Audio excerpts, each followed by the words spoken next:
Welcome to news cafe. నేను శాలిని. ముందుగా పలు వార్తాపత్రికలో ఉన్నటువంటి హెడ్లైన్స్ ఒకసారి చూద్దాం. ఇక ఈనాడు పేపర్ చూసినట్లయితే కేంద్రానికి సత్తా ఉంటే దేశ ముఖ చిత్రం మారిపోయేది. పీఓకొని వెనక్కి తీసుకునే అవకాశం వదులుకున్నారు. గడిచిన 11 ఏళ్లలో ఆర్థిక స్థితిని చట్టాలను మోదీ నాశనం చేశారు. సామాజిక న్యాయ సమరభేరిలో మల్లికార్జున ఖర్గే ఘాటు విమర్శలు చేసినట్లు తెలుస్తోంది. అలాగే రాజ్యాంగం నుంచి సెక్యులర్ సోషలిస్ట్ పదాలు తొలగించి చూడండి భాజపా ఆర్ఎస్ఎస్లకు సవాల్ చేసినట్లు కూడా మనం చూడొచ్చు. కార్యకర్తల వల్లే రాష్ట్రంలో కాంగ్రెస్ ప్రభుత్వం ఏర్పాటైందని కూడా ఆయన వెల్లడించినట్లు తెలుస్తుంది. మరొక హెడ్లైన్ చూస్తే 100 సీట్లకు ఒక్కటి తగ్గదు, మళ్ళీ వచ్చేది మన ప్రభుత్వమే. స్థానిక ఎన్నికల్లో కార్యకర్తల్ని గెలిపించే పూచి నాది. సోషల్ మీడియాలో యుద్ధం ప్రకటించండి సామాజిక న్యాయ సమరభేరి సభలో ముఖ్యమంత్రి రేవంత్ రెడ్డి వ్యాఖ్యలు చేసినట్లు చూడొచ్చు. ఇక స్థానిక ఎన్నికల్లో విజయానికి కలిసి పనిచేయండి. పిసిసి రాజకీయ వ్యవహారాల కమిటీ సమావేశంలో శ్రేణులకు ఖర్గే దిశానిర్దేశం. నెక్స్ట్ మరొక హెడ్లైన్ కనుక చూస్తే బీసీ రిజర్వేషన్లు ఖరారయ్యాకే స్థానిక ఎన్నికలు. కేసీ వేణుగోపాల్తో సీఎం అలాగే ముఖ్య నేతల చర్చ అని కూడా మనం చూడొచ్చు. రాజ్యాంగాన్ని భాజపా రూపుమాపాలని చూస్తుందని భట్టి విక్రమార్క వ్యాఖ్యానించినట్లు మరొక హెడ్లైన్ చూడొచ్చు. ప్రగతి క్యారిడార్లుగా మావోయిస్టు ప్రభావిత ప్రాంతాలు. అల్లూరి ఆసియా సాధన దిశగా కేంద్రం అడుగులు. మన్యం వీరుడి జయంతి ఉత్సవాల్లో రక్షణ మంత్రి రాజ్నాథ్ సింగ్ పాల్గొని ఆయన ఈ వ్యాఖ్యలు చేస్తున్నట్లు మనం చూడొచ్చు. మరొక న్యూస్ కనుక చూస్తే వానల్లో ఈవీ జాగ్రత్తలివి. నెక్స్ట్ గ్రూప్ 1 పరీక్షలపై పిటిషన్లు ప్రజా ప్రయోజనాలకు విరుద్ధమని చూస్తూ ఉన్నాము.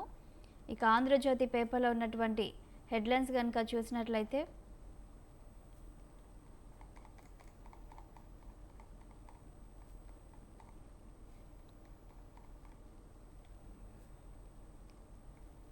బీజేపీకి మహిళా బాస్.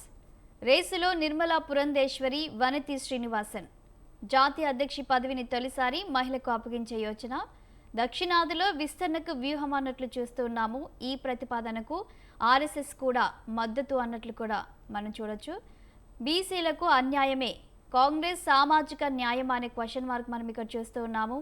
ఇక కొత్తగా బీజేపీ రాష్ట్ర అధ్యక్షుడిగా ఎన్నికైన రామచంద్రరావు ఈ వ్యాఖ్యలు చేసినట్లు చూడొచ్చు. జై బాపు అంటూనే గ్రామ స్వరాజ్యం నిర్వీర్యం, జై భీమ్ అని పోడు భూముల్లోకి బుల్డోజర్లు, అప్పుడు ఎమర్జెన్సీ, ఇప్పుడు జై సంవిధాన్. ఇదే కాంగ్రెస్ సామాజిక న్యాయం అన్నట్లు కూడా ఆయన ఈ వ్యాఖ్యలు చేసినట్లు మనం చూడొచ్చు.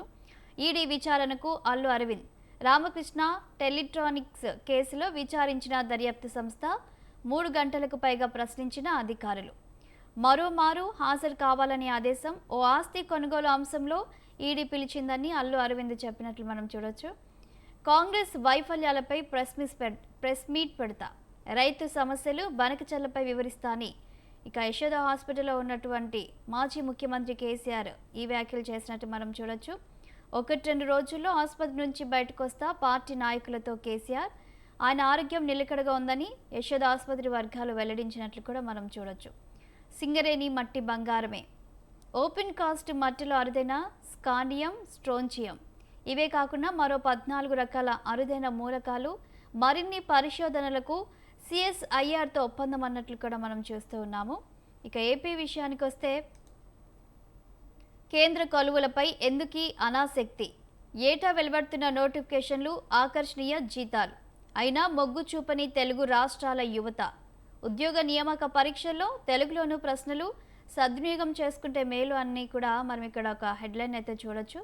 నెక్స్ట్ మరొక న్యూస్ కనుక చూస్తే ఆగస్టు కల్లా కొత్త పాస్ పుస్తకాలు. రీసర్వే పూర్తయిన గ్రామాల్లో అందించాలి. సచివాలయాలు వారసత్వ భూముల భాగస్వామ్య రిజిస్ట్రేషన్లు, పేదలకు ఇల్లు, జర్నలిస్టుల స్థలాల కోసం మంత్రులతో కమిటీ. రెవెన్యూ శాఖపై సమీక్షలో సీఎం చంద్రబాబు సమీక్ష నిర్వహించినట్లు మనం చూడొచ్చు. నౌకాదళంలో మహిళా ఫైటర్ల శకం ఆరంభం. తొలి ఫైటర్ పైలట్గా ఆస్థా పూని అని కూడా మనం చూస్తున్నాము. నౌకాదళంకి సంబంధించిన ఒక హెడ్లైన్ అయితే ఇక్కడ చూడొచ్చు. కుత్తుకలు కోస్తామంటే బెదిరిపోం, ప్రజల్ని భయపెట్టడం వల్లే వైకాపాకు 11 సీట్లు. 2029 ఎన్నికల్లో మళ్ళీ ఎలా గెలుస్తారో మేము చూస్తాం. మార్కాపురం సభలో ఉప ముఖ్యమంత్రి పవన్ కళ్యాణ్ ఈ వ్యాఖ్యలు చేసినట్లు చూడొచ్చు. ఇక అదే సభలో 1290 కోట్లతో జలజీవన్ పనులకు ఆయన శంకుస్థాపన చేసినట్లు కూడా తెలుస్తోంది. చావనను చస్తాం గానీ భూములు ఇవ్వం. ఇండోసోల్కు భూసేకరణపై రైతుల ఆందోళన. నెల్లూరు జిల్లా ఖరేడులో రసాభాసగా గ్రామ సభను కూడా చూస్తూ ఉన్నాం. ముగ్గురుతో పోరాడాం. నేరుగా యుద్ధం చేసింది పాకిస్తానే కానీ హాని చేయాలని చూసింది చైనా. తుర్కీయది కీలక పాత్రే. 81% పాక్ సైనిక పరికరాలు డ్రాగన్వే. ఆపరేషన్ సింధూర్పై సైనిక ఉప ప్రధాన అధికారి రాహుల్ ఈ వ్యాఖ్యలు చేసినట్లు చూడొచ్చు. ఇక ఇవి పలు వార్తాపత్రికలో ఉన్నటువంటి మెయిన్ హెడ్లైన్స్. ఇక కొన్ని అంశాలపై విశ్లేషణ అందించడానికి విశ్లేషకులు డాక్టర్ అందే సత్యం గారు లైవ్లో ఉన్నారు. వారితో మాట్లాడి తెలుసుకుందాం. Good morning sir. Good morning అండి. సార్, మనం చూస్తున్నాం నిన్న ఎల్బీ స్టేడియంలో మరి సమరభేరి న్యాయ సామాజిక సభను ఏర్పాటు చేశారు కాంగ్రెస్ పార్టీ వాళ్ళు. క్షేత్రస్థాయిలో కాంగ్రెస్ పార్టీని బలోపేతం చేయడానికి ఈ యొక్క సభను ఎంతో ప్రతిష్టాత్మకంగా నిర్వహించారు. సో ఈ సభను కనుక చూసినట్లయితే సభా వేదికగా ఏఐసీసీ అధ్యక్షుడు మల్లికార్జున ఖర్గే హాజరై ఒకవైపు బీజేపీని మరోవైపు బీఆర్ఎస్ని కూడా మరి ఈ రెండు పార్టీలపై విమర్శలు చేసినట్లు మనం చూస్తూ ఉన్నాము. ఈ సభపై మీ అభిప్రాయం ఏంటి సార్? మీరేమంటారు? ఖర్గే చాలా అగ్రెసివ్గా మాట్లాడాడు. ఆ అగ్రెసివ్నెస్ ఇప్పుడు కాంగ్రెస్ క్యాడర్ కూడా అవసరం. ఎందుకంటే అధికారంలోకి వచ్చిన తర్వాత అసంతృప్తులున్నా, లేకపోతే అనుకున్న పనులు కాకపోయినా, లేదా గ్రామ స్థాయిలో ముఠా తగాదాలున్నా, ఇటువంటి వాటన్నిటి నుంచి ఓవర్కమ్ కావటానికి ఈ సభ ఉపయోగపడుతుంది. రెండవది సామాజిక న్యాయం. అంటే ఇవాళ దళిత ఎస్సీ వర్గీకరణ, తర్వాత బీసీలకు 42% ప్రతిపాదన గ్రామ స్థాయిలో, ఇటువంటి విషయాల్లో ఇంకా కాస్త ఎక్స్పోజ్ చేసి ఇవి కాంగ్రెస్ పార్టీ చేసింది, కాంగ్రెస్ పార్టీ వల్ల అయింది అన్నటువంటి ఒక భరోసా కల్పించడానికి ఇది రెండవ కారణంగా ఉపయోగపడేది. తర్వాత ఇక ఆయన చేసినట్లో యథావిధిగా బీజేపీ మీద ఆరోపణలు, కీలకమైనటువంటి విషయాలు ప్రశ్నించారు.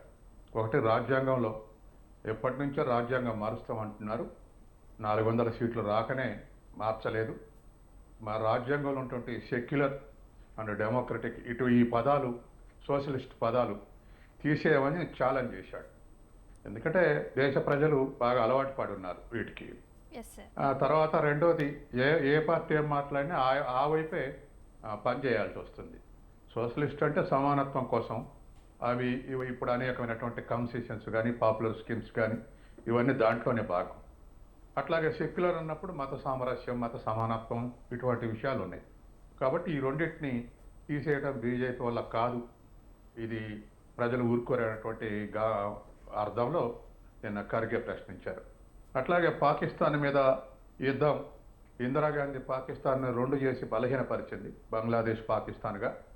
అమెరికా ఆనాడు చెప్పినా, భారతదేశం యుద్ధం ప్రకటించినా వినలేదు.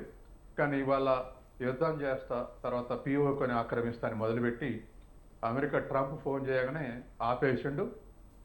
ఎవరెన్ని మాట్లాడినా మోడీ ఒక మాట మాట్లాడట్లేదు, దీనికి జవాబు చెప్పాలి అని చెప్పేసి ఈ విదేశాంగ విధానం మీద పాకిస్తాన్ యుద్ధం ఒకటి, తర్వాత రెండవది మనం అనుసరిస్తున్నటువంటి గతంలో అనుసరించినటువంటి విదేశాంగ విధానాన్ని ఆయన గుర్తు చేశాడు. అట్లాగా రావటం వల్ల మంత్రులు కావాలన్నటువంటి ఆశలు వాళ్ళని డిస్కరేజ్ చేశాడు. ఎందుకంటే ఒక సామాజిక తరగతికి ఇప్పటికే 4-5 మంత్రి పదవులు ఇచ్చినాం, మళ్ళీ ఇవ్వటం సాధ్యం కాదు, అది పార్టీ మీద భారం, తర్వాత ఇతర వర్గాల వ్యతిరేకత వస్తుందని చెప్పేసి వాళ్ళని సముదాయించే ప్రయత్నం చేశాడు. కాబట్టి ఏదేమైనా ముఖ్యమంత్రికి వ్యతిరేకంగానే లేక అంతర్లీనంగా ఇంకా ఏదైనా భిన్న అభిప్రాయాలున్నా వాటిని కట్ చేయడానికి ఉపయోగపడింది మోడీ రాక, ఖర్గే రాక. కాబట్టి ఇటువంటి అన్ని విషయాల్లో కూడా ఇవాళ ఖర్గే రావటం వల్ల కాంగ్రెస్ శ్రేణులకు ఒక కన్స్ట్రక్టివ్ ఐడియా, ఒక కన్స్ట్రక్టివ్ మార్గం చూపెట్టినట్లయింది. కాబట్టి ఇవాళ ఉన్నటువంటి పరిస్థితి. తర్వాత రెండవది, ముఖ్యమంత్రి ఒక స్టేట్మెంట్ ఇచ్చాడు, 100 సీట్లకు దగ్గర 1 సీటు దగ్గర నాదే బాధ్యత అని అన్నాడు. అంటే ఆయన 119 సీట్లలో 100 సీట్లు కాకుండా వచ్చే ఎలక్షన్లో 153 పెరుగుతాయి తెలంగాణలో, 153 సీట్లలో 100 సీట్లు ఖాయంగా వస్తాయి. 33% రిజర్వేషన్ అమలు పెడితే దరిదాపు 60 సీట్లు మహిళలకు కూడా వస్తాయి. కాబట్టి అందరూ ఉత్సాహంగా పనిచేయండి, మనదే అనేటువంటి ఉద్దేశంలో ముఖ్యమంత్రి మాట్లాడాడు. ఈ విధంగా మొత్తం మీద ఖర్గే కానీ, ముఖ్యమంత్రి కానీ, ఇతర మంత్రులు కానీ మాట్లాడినటువంటి వాటితోటి కాంగ్రెస్ గ్రామ స్థాయి శ్రేణులకు, ఎందుకంటే ఇప్పుడు రాబోయే పంచాయతీ ఎన్నికల్లో వాళ్ళ కీలకం, ఎస్ సార్. కాబట్టి గ్రామ అధ్యక్షులు తర్వాత ముఖ్యమైనటువంటి నాయకులకు ఇన్స్పైర్ చేసి పంపారు. దీన్ని కాస్త మరి ఎమ్మెల్యేలు మిగతా వాళ్ళు కూడా ఈ కార్పొరేషన్ పదవులు కూడా నింపాలి, ఎందుకు ఆలస్యం చేస్తున్నటువంటి ఒక వార్నింగ్ సిగ్నల్ కూడా వెళ్ళింది. కాబట్టి మొత్తం మీద కాంగ్రెస్ క్యాడర్ క్లాస్ అనొచ్చు, దీన్ని ఒక క్యాడర్ క్లాస్ లాగా ఉపయోగపడింది. సార్ అలాగే మరొక అంశాన్ని కనుక చూసినట్లయితే బీజేపీకి మహిళా బాస్ అనే వార్తను మనం వింటూ ఉన్నాము. ఈసారి దక్షిణాదిలో ఎలాగైనా సరే తొలిసారి జాతీయ అధ్యక్ష పదవిని మహిళలకి కేటాయించాలని బీజేపీ ఆలోచిస్తుంది. దీనికి ఆర్ఎస్ఎస్ కూడా ఆమోదం తెలిపిందని తెలుస్తోంది. ఇక్కడ బీజేపీ యొక్క వ్యూహం ఏంటి అనుకోవచ్చు సార్? ఇది బీజేపీ యొక్క గొప్ప వ్యూహం. సిండికేట్, కాంగ్రెస్ పార్టీలో సిండికేట్ అంటే ఓల్డ్ కాంగ్రెస్ ఒకటైనాడు, ఇందిరాగాంధీ కాంగ్రెస్ పగ్గాలు చేతబట్టి ఒక రాడికల్గా ముందుకొచ్చింది. ఒక అగ్రెసివ్ సంస్కరణలతోటి, భూ సంస్కరణలు, బ్యాంకుల జాతీయకరణ, రాజభరణాల రద్దు, ఇటువంటి తాటు అధికారంలోకి వచ్చి వాటి నినాదాలతోటి అధికారంలోకి వచ్చింది. ఆ తర్వాత ఆవిడ చేసినటువంటి పనులతోటి ఐరన్ లేడీ అని కూడా పిలిచారు. ఇవాళ బీజేపీ గొప్ప వ్యూహం ఇది. ఎందుకంటే ముగ్గురు మహిళల పేర్లు ముందుకొచ్చాయి, నిర్మలా సీతారామన్, పురంధేశ్వరి, వసంతి వాస. కానీ ఈ ముగ్గురులో కూడా ముగ్గురు ఎఫిషియెంటే, దాంట్లో డోకా లేదు. కానీ బహుశా ఇప్పుడు ఆంధ్రప్రదేశ్ అవసరం బీజేపీకి లేదు, ఎందుకంటే ఆంధ్రప్రదేశ్లో ఎలక్షన్స్ లేవు. తర్వాత ఆంధ్రప్రదేశ్లో బీజేపీ మేజర్ ఫోర్స్ కాదు, కాబట్టి పురంధేశ్వరికి ఈ అవకాశం రాకపోవచ్చు. వస్తే మనకు తెలుగు ప్రజలుగా సంతోషపడతాం, కానీ ఈ అవకాశం రాకపోవచ్చు. ఇప్పుడు తమిళనాడులో ఎలక్షన్లు ఉన్నాయి, కాబట్టి తమిళనాడులో ఏదో విధమైన హ్యూమిలియేషన్ తేటైనా లేకపోతే ఆకట్టుకొనైనా తమిళనాడులో అధికారాలకు రావాలనేది బీజేపీ ఎత్తుగడ. బీజేపీ రాకపోతే బీజేపీ మిత్రపక్షాలైనా అధికారంలోకి తీసుకురావాలన్నటువంటి ఒక గట్టి నిర్ణయంతో ఏడాదిగా కృషి చేస్తుంది. కాబట్టి ఇద్దరు తమిళ వాసులే, ఏది నిర్మలా సీతారామన్, తర్వాత వసంత వాసన్. కాబట్టి వీళ్ళిద్దట్లో ఎవరికో ఒకరికి వచ్చే అవకాశం ఉంది. నిర్మలా సీతారామన్ అయితే ఇవాళ జాతీయ స్థాయిలో పరిచయం ఉంది. తర్వాత వాసన కూడా బీజేపీ శ్రేణుల్లో బాగా పరిచయం ఉంది. మహిళా మోర్చా అధ్యక్షురాలుగా, జాతీయ మహిళా మోర్చా అధ్యక్షురాలుగా బీజేపీ శ్రేణుల్లో పరిచయం ఉంది. జనరల్ పబ్లిక్ మాత్రం నిర్మలా సీతారామన్ పరిచయం ఉంది. కాబట్టి ఈ ఇద్దట్లో ఎవరికో ఒకరికి అవకాశం ఇవ్వచ్చు. ఇది గొప్ప మూవ్ బీజేపీ చేస్తున్నటువంటి వ్యూహంలో ఇది ఒక. అసలు ఈ దేశంలో ఎలక్షన్ల వ్యూహాల్లో బీజేపీని మించిన పార్టీ లేదు. కొన్ని అద్భుతమైనటువంటి వ్యూహాలతోటి ఎలక్షన్లో గెలుచుకుంటూ వస్తుంది. కాబట్టి బహుశా ఈ బీజేపీ సిద్ధాంతపరంగా, ఆర్ఎస్ఎస్ సిద్ధాంతపరంగా మహిళలకు అంత స్వేచ్ఛ ఇవ్వరు, తర్వాత మహిళలు ముందుకు రానివ్వరు అనేటువంటి అపప్రద కూడా దొరుకుతుంది. మరొక వైపు ఇవాళ ప్రధానమంత్రి తర్వాత రాష్ట్రపతి ఇద్దరు కూడా నార్త్ ఇండియా నుంచి ఉన్నారు, ముర్ము కానీ లేకపోతే మోడీ కానీ. కాబట్టి సౌత్ నుంచి ఇచ్చే అవకాశం ఉంది. సౌత్ నుంచి వీళ్ళిద్దట్లు ఎవరికో ఒకరికి రావచ్చు అనేది నాకున్న అంచనా. సో ప్రధానంగా నిర్మలా సీతారామన్ గారి పేరైతే ఎక్కువగా వినిపిస్తుంది. అయితే ఎప్పటి నుంచో కూడా చట్టసభల్లో మహిళలకు 33% రిజర్వేషన్లు కల్పించాలనే ప్రతిపాదన వస్తూ ఉంది. మొన్న పార్లమెంట్లో ఆ బిల్లు ఆమోదమైంది. ఇప్పుడు ఏంటంటే బీజేపీ ఒకవైపు ఈ 33% రిజర్వేషన్తో దక్షిణాదిలో మహిళలకు ఏ విధంగా అయితే ఇప్పుడు సీటు కేటాయిస్తుందో, సో ఇక్కడ ఏంటంటే మహిళలను ఎక్కువగా ఆకర్షించే ప్రయత్నం కూడా చేస్తుందా బీజేపీ? ఎస్, బీజేపీ గతంలో కూడా బీజేపీ బ్రాహ్మణుల పార్టీ అని నింద మోస్తున్నప్పుడు బంగారు లక్ష్మణ్ని జాతీయ అధ్యక్షునిగా చేశారు. అట్లాగే గిరిజన మహిళల్ని రాష్ట్రపతి చేశారు. బీజేపీకి ఉన్నటువంటి అపప్రదాలను తొలగించడానికి ఇటువంటి ఎత్తుగడలు రూపొందించింది, అమలు చేస్తారు. రేపు 33 మహిళల పర్సంటేజ్ అయితే సౌత్లో ఉన్నటువంటి మహిళలు చైతన్యవంతులు అన్ని రాష్ట్రాల్లో కూడా. కాబట్టి చూశారా, మేము 2 మేజర్ పదవులు మహిళలకు ఇచ్చాము, రాష్ట్రపతి తర్వాత జాతీయ అధ్యక్షురాలకు కూడా అని చెప్పేసి ముందుకు వచ్చేటువంటి అవకాశం ఉంది. కాబట్టి సౌత్లో బీజేపీ వీక్నెస్ని ఓవర్కమ్ చేయడానికి ఎంత అగ్రెసివ్ స్టెప్కైనా బీజేపీ సిద్ధం అవుతుంది. అటువంటి అగ్రెసివ్ స్టెప్పే ఇవాళ జాతీయ అధ్యక్షురాలు మహిళలకు ఇవ్వటం అనేటువంటిది అటువంటి స్టెప్లో భాగమే. కాబట్టి తమిళనాడులో అటువంటి ప్రయత్నం చేస్తుంది. సార్ అలాగే ఇక్కడ చూసినట్లయితే ఒకవైపు కాంగ్రెస్ పార్టీ ఏమో సామాజిక వర్గం నుంచి వస్తుంది, మరోవైపు బీజేపీ ఏమో మహిళల రిజర్వేషన్ నుంచి వస్తుంది. మరి రెండు పార్టీలను పోలిస్తే ఏది బెటర్గా ఉంది అనుకోవచ్చు సార్, వాళ్ళు తీసుకునే ఆలోచన? అది మెటీరియలైజ్ అయినాక మనం చెప్తాం.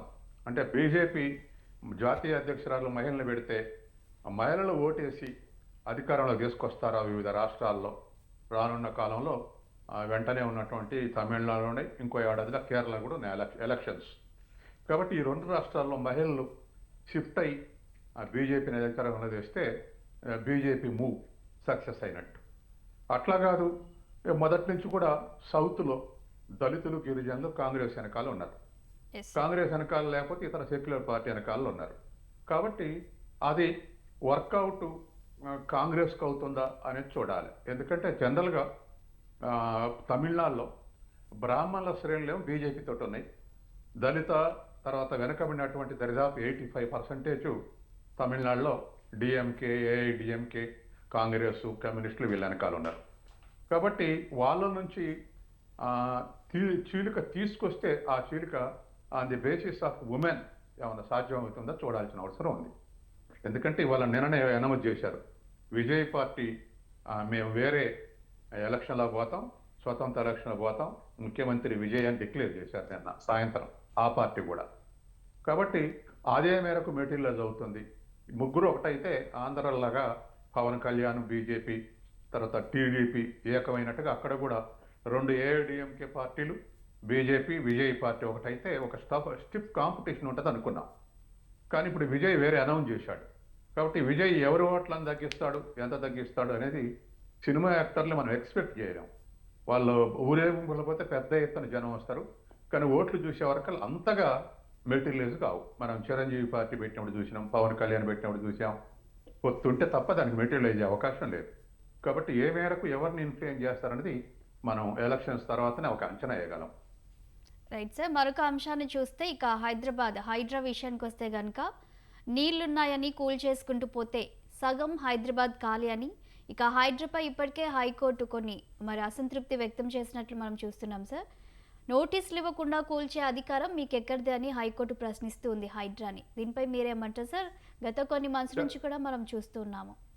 టెక్నికల్గా హైకోర్టు అడిగింది నిజమే, ఏది నోటీసులు ఇచ్చి కూల్చేయాలన్నది. కానీ హైడ్రా అనేది గొప్ప వేదిక. ఎందుకు గొప్ప వేదిక అంటే గత 50 ఏళ్లుగా ఎవరు ఏది ఆక్రమణ చేసినా, బజార్ల ఆక్రమణ చేసినా, ప్రభుత్వ భూముల ఆక్రమణ చేసినా, చెరువులు చేసినా ప్రజలకు ఎవరికి చెప్పాలో తెలియలేదు. ఎవరికైనా చెప్తే వాళ్ళు ఆక్రమణదారులకే సపోర్టివ్ ఉన్నారు, రెవెన్యూ ఉన్నారు. రెవెన్యూల కనుసన్నలనే ఈ ఆక్రమణలన్నీ జరుగుతున్నాయి. మున్సిపాలిటీ ఉన్నాయి, మున్సిపాలిటీ ప్లానింగ్ అధికారుల కనుసన్నల్లోనే వితౌట్ పర్మిషన్ కన్స్ట్రక్షన్ జరుగుతున్నాయి. ఇట్లా ఉన్నప్పుడు ఇంకెవరికి చెప్పుకోవాలి ప్రజలు ఇటువంటి ఆక్రమణలు? కాబట్టి హైడ్రా అనేది వచ్చిన తర్వాత దీనికి ఒక వేదిక ఏర్పడింది. హైడ్రా కంప్లైంట్ చేస్తే అన్ని కూడా ఇవాళ విముక్తి చేసుకుంటూ వస్తున్నారు. అయితే హైడ్రా ఇంకొంచెం అగ్రెసివ్నెస్ తగ్గించుకోవాలి. హైకోర్టులో అనేక సార్లు వాదనలు జరిగిన హైకోర్టు హైడ్రా నిషేధించలే, లేదా హైకోర్టు హైడ్రా చేసే ఏదైనా ఒక పని మీద స్టే విధించవచ్చు, కానీ హైడ్రాని వద్దు అని లేదు. కానీ ప్రజలు చాలా సంతోషంగా ఉంటారు హైడ్రా తోటి. రాజకీయాలతోటి రాజకీయ విమర్శలు చేయొచ్చు, కానీ ఒకటి అయితే చట్టాన్ని కూడా గౌరవించుకుంటూ చేయాలి. కాబట్టి హైకోర్టు నిన్న హైడ్రాకు చేసే పనులు కొన్నిటికి స్టే ఇచ్చినట్లుంది. కాబట్టి ఇది ఇటువంటి వేదిక గతంలో లేదు. ఇప్పుడు హైడ్రా రద్దు చేశారనుకో ఎవరికి చెప్పాలి? ఎవరు పట్టించుకుంటారు? ఎవరు మా డ్యూటీ కాదంటారు, మా డ్యూటీ కాదంటారు. తర్వాత కూల్చేయాలంటే ప్రత్యక్షత అవసరం. కాగితాలతోటి జీవోలతోటి ఉన్నాయి, చాలా జీవోలు ఉన్నాయి, తెచ్చారు, ఆర్డర్లు తెచ్చారు, కోర్టుల ఆర్డర్లు తెచ్చారు. కానీ ఫిజికల్గా అక్కడ పోయి కూల్చేయాలి. కాబట్టి ఒక Hydraa it the part of the police department కాబట్టి అది మాత్రం చేయగలదు. కాకపోతే అందరిని సమానంగా చూడటం, కాస్త చట్టాన్ని కూడా గౌరవించుకుంటూ చేయటం అనేటువంటిది మంచి రిజల్ట్ వస్తుంది. సార్, ఇక్కడ చూసినట్లయితే హైడ్రా ద్వారా ఎవరికైతే ఈ అక్రమంగా కట్టినవి తొలగిస్తున్నారో వాళ్ళ నుంచి నెగిటివిటీ వస్తుంది. ఎవరైతే ఇబ్బంది పడుతున్నారో వాళ్ళకి హైడ్రా సహకారం అందించినప్పుడు పాజిటివ్ వస్తుంది.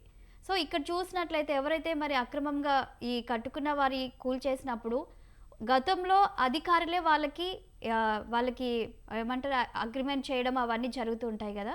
సో ఇప్పుడు అదే అధికారులు వచ్చి కూల్చేస్తున్నారు. మరి దీనిపై మీరేమంటారు సార్? అప్పుడు ఇచ్చింది అధికారులే, ఇప్పుడు చేసేది అధికారులే. మేము సామాన్య ప్రజలము ఎంతో కష్టంతో ఈ ఇల్లులు కట్టుకుంటూ ఉన్నాము, ఇప్పుడు నష్టం కలుగుతుందని వారు క్వశ్చన్ చేస్తున్నారు. దీనిపై మీరేమంటారు సార్? ప్రజలు నిజంగానే ఆ, అధికారులు అప్పుడు లంచాలు తిని పర్మిషన్లు ఇచ్చారు.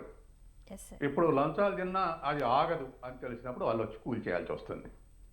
కాబట్టి ఇవాళ ఉన్నటువంటి హైడ్రా అనేది ఒక ప్రెజర్ గ్రూప్గా మంచిగా పనిచేస్తుంది అధికారుల మీద కూడా. మిగతా డిపార్ట్మెంట్ అధికారులు కూడా హైడ్రా నోటీస్ ఇస్తే హైడ్రా వాళ్ళ దృష్టికి తీసుకెస్తే వచ్చి రావాల్సి ఉండదు, వచ్చి ప్రజెంట్ కావాల్సి వస్తుంది మిగతా రెవెన్యూ వాళ్ళు కానీ మున్సిపాలిటీ వాళ్ళు కానీ. కాబట్టి కంప్లైంట్ ఏమో హైడ్రాకి ఇస్తారు, హైడ్రా వాళ్ళ దృష్టిలోకి తీసుకుపోతుంది, వాళ్ళు వచ్చి కూల్చేసి దగ్గర నిలబడాల్సి వస్తుంది కంపల్షన్. కాబట్టి వాస్తవం అది ప్రజలకు. అందుకే ఎక్కడైనా వాల్యుబుల్ కన్స్ట్రక్షన్స్ కూల్ చేసేటప్పుడు దానికి ప్రత్యామ్నాయంగా, పేదలైతే ప్రత్యామ్నాయంగా చూపెట్టడం, ధనికులైతే దానికి కాంపెన్సేషన్ ఇవ్వటం, ఇవి ప్రత్యామ్నాయంగా పగడ్బందీగా అమలు జరిపితే అంత వ్యతిరేకత ఉండకపోవచ్చు. అయితే ఏదేమైనా బ్రహ్మాండంగా 50 ఏళ్ల నుంచి ఆక్రమించున్నారు కాబట్టి, అనుభవిస్తున్నారు కాబట్టి ఒక స్టిఫ్ రెసిస్టెన్స్ ఉంటుంది, ప్రతిఘటిస్తారు. ఎందుకంటే అందులో పలుకుబడి, ఇప్పుడు వాస్తవానికి పలుకుబడి వల్లే మంచి విలువైనటువంటి స్థలాలను ఆక్రమించారు. వాళ్ళు పరోక్షంగా ఎమ్మెల్యేల కాడికి పోతారు, మంత్రుల కాడికి పోతారు, ప్రభుత్వాన్ని ఇన్ఫ్లుయెన్స్ చేయడానికి ఐఏఎస్ ఐపీఎస్ల దగ్గరికి పోతారు, కింది వాళ్ళ మీద ఒత్తిడి చేస్తారు. అవన్నీ సామాన్యంగా వదిలిపెట్టరు వాళ్ళు. కాబట్టి తర్వాత ఎవరన్నా మధ్యతరగతి పేదలు ఉన్నాయన్నా అల్ల సగం మంది మళ్ళా వాళ్ళే ధనికులే లేదా పలుకుబడి గల వాళ్ళే వీళ్ళతోటి గుడిసెలో లేకపోతే వేయించి వాళ్ళ కిరాయి ఇవ్వటం వల్ల ఫ్రీగా ఉండటం అని చెప్పేసి స్థలం వాళ్ళ ఆక్రమించే విధంగా చూసుకుంటూ వస్తున్నారు. కాబట్టి ఇటువంటి పరిస్థితుల్లో హైడ్రాకు ఇంకొంచెం మోటివేషన్ చేసి చట్టాన్ని కూడా గౌరవించు అంటే హైకోర్టు ఏమంటుందంటే కూల్ చేసేప్పుడు నోటీసులు వేసి కూల్ చేయండి అని హైకోర్టు అంటుంది. అసలు అది చట్టబద్ధం కాదు, అది అసలు ఆక్రమణ, అది పూర్తిగా అది ప్రభుత్వందో లేదా ఒక బజార్లో ఒక గోడ పెట్టారు, ఆ గోడని కూల్ చేస్తుంది. నోటీసు కూల్చడం ఏంది, అది ప్రభుత్వం దాంట్లో ప్రజల దాంట్లో అన్నట్టుగా హైడ్రా వైఖరి ఉంది. అయినా హైకోర్టు ఏం చెప్తుందో విని ఇంకొంత సావధానంగా ఆ నోటీసులు ఇచ్చి కూల్ చేస్తే హైడ్రా ఒక పెద్ద సక్సెస్ఫుల్ స్టోరీ అవుతుంది. రాజకీయ నాయకులు అపోజ్ చేయొచ్చు, నేను దీంట్లో ఉన్నటువంటి రాష్ట్ర స్థాయి నాయకులతో కూడా నేను ఆర్గ్యుమెంట్ చేశాను, మీరు ఎందుకు ఇట్లా అడ్డం తగులుతున్నారని చెప్పేసి. ఏదైనా ప్రభుత్వం కాంపెన్సేషన్ ఇచ్చి ప్రత్యామ్నాయం చూపెడితే దీన్ని వ్యతిరేకించాల్సిన పని లేదు. హైడ్రా కూడా చట్టాన్ని గౌరవించుకుంటూ చేస్తే మరింత సక్సెస్ఫుల్ అయ్యేటువంటి అవకాశం ఉంది. హైడ్రా ద్వారా హైదరాబాద్ ఫ్యూచర్ ఎలా ఉంటుంది అనుకోవచ్చు సార్? ఖచ్చితంగా అండి. ఇవాళ ఇప్పుడు ఒక కాలనీ ఉంది, ఆ కాలనీ మొత్తంలో సుమారు ఒక 5,000 మంది ప్రజలు ఉంటారు. యావరేజ్న 5,000 నుంచి 10,000 మంది ఉంటారు. ఆక్రమించిన వాడు ఒక్కడో ఇద్దరు ఉంటారు. ఆక్రమించిన వాళ్ళు ఆ ఒక్కడు ఇద్దరు వాడు వాళ్ళు మద్దతు పలుకుబడి గల వాళ్ళు కాబట్టి 4 రకాలుగా ఫేవరబుల్గా రాయించుకోవటం, పత్రికల్లో ఫేవరబుల్గా చెప్పించుకోవటం, ఫేవరబుల్గా పొలిటికల్ ప్రెజర్ బిల్డప్ చేయడం చేస్తారు. కానీ అది సక్సెస్ అయితే ఆక్రమణలు తీసేస్తే 5,000 మంది సంతోషపడతారు. మనం చాలా చోట్ల నుంచి రిపోర్ట్ చూస్తున్నాం. దారి లేని వాళ్ళకి దారి ఏర్పడటం, తర్వాత పబ్లికే పోయి చెరువుని ఆక్రమిస్తారు, కుంటలు ఆక్రమిస్తారు అని హైడ్రా స్వతంత్రంగా పోయి ఇన్వెస్టిగేషన్ చేసిన దానికన్నా ప్రజలు ఇచ్చిన కంప్లైంట్ మీద పోయి చేసే ఇన్వెస్టిగేషన్ చేస్తుంది. అది గొప్ప మార్పు కదా. ప్రజలే ఇది ఆక్రమణని నిర్ణయానికి వచ్చి కంప్లైంట్ వేయటం అనేది గొప్ప నిర్ణయం. గతంలో ఇటువంటి కంప్లైంట్ ఏంటని అనేక పార్టీలు, ముఖ్యంగా కమ్యూనిస్ట్ పార్టీలు, బీజేపీ చైతన్యం చేసి పోయి ధర్నాలు చేసేది. ఇప్పుడు ఏ పని లేకుండానే పోయి సామాన్య ప్రజలు కూడా పోయి ఇగో మా బజార్ ఆక్రమించరు, మా పక్కన చెరువు ఆక్రమిస్తారు అని చెప్పి కంప్లైంట్లు ఇస్తున్నారు. ప్రజల ఇన్వాల్వ్మెంట్ ఉన్నాక ఖచ్చితంగా సక్సెస్ అయితే ప్రజలకు ఫేవరబుల్గా వాళ్ళు అంగీకరిస్తున్నారు. Right, thank you sir. Doctor Ande Satyam గారు పలు అంశాలపై విశ్లేషణ అందించినందుకు థ్యాంక్ యూ అండి. ఇది వాళ్ళ న్యూస్ కేవ్. మరిన్ని అప్డేట్స్ కోసం చూస్తూనే ఉండండి స్వతంత్ర న్యూస్.